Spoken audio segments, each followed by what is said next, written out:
Bonjour mes élèves, j'espère que vous allez bien. Alors aujourd'hui on va continuer le cours. Nous avons dans cette séance le troisième titre, somme de deux vecteurs, et particulièrement somme de deux vecteurs qui ont le même origine. On commence comme toujours par la définition. Alors nous avons ici la définition 3.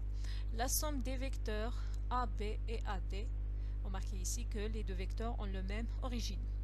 Alors on va voir l'exemple. Donc nous avons AB et AD. Voilà les deux vecteurs. Alors la somme de ces deux vecteurs, c'est aussi est un vecteur qui est en rouge ici. Son origine est quoi? Est le même, c'est A. Mais l'extrémité, on va appeler l'extrémité par C par exemple. Alors C c'est quoi? Oui, très bien, c'est le quatrième point d'un parallélogramme. Regardez ici. Voilà, c'est un parallélogramme. Bien. Alors, la somme de ces deux vecteurs est le vecteur AC.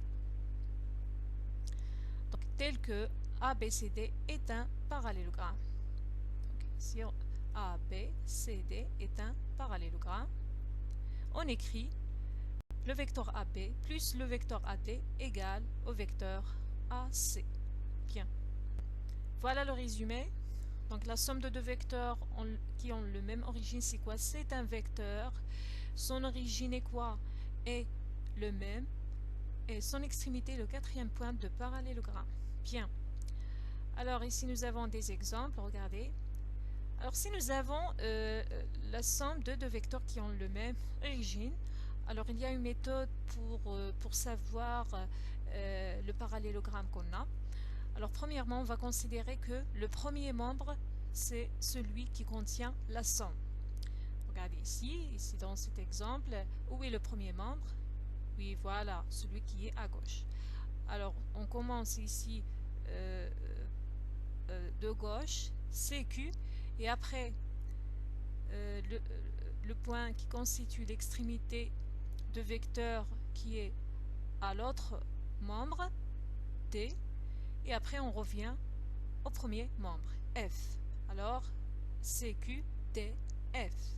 Bien, est un parallélogramme. Très bien. Passons au deuxième exemple. Alors, nous avons ici la somme aussi de deux vecteurs qui ont le même origine. On commence toujours par le premier membre. Alors, nous avons déjà dit que on va considérer que le premier membre, c'est celui qui contient la somme. Où est le premier membre ici? Voilà, c'est quoi? C'est, oui, qui est à droite. Très bien.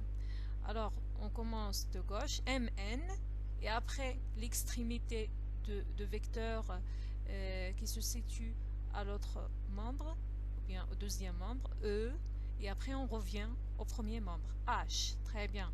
Alors, MN, EH est un parallélogramme. Bien. Nous avons aussi le troisième exemple. Alors, où est le premier membre? Voilà, celui qui est à gauche. Non, celui qui est à droite, pardon. Alors, on commence de gauche, EB, et après, l'extrémité de vecteur qui est à l'autre membre, A, et après, on revient au premier membre, N, est un parallélogramme. Bien. Finalement, je vous laisse un exercice pour bien comprendre ce qu'on a vu dans cette séance. Alors bon courage et merci pour votre attention. À la prochaine vidéo, Inch'Allah.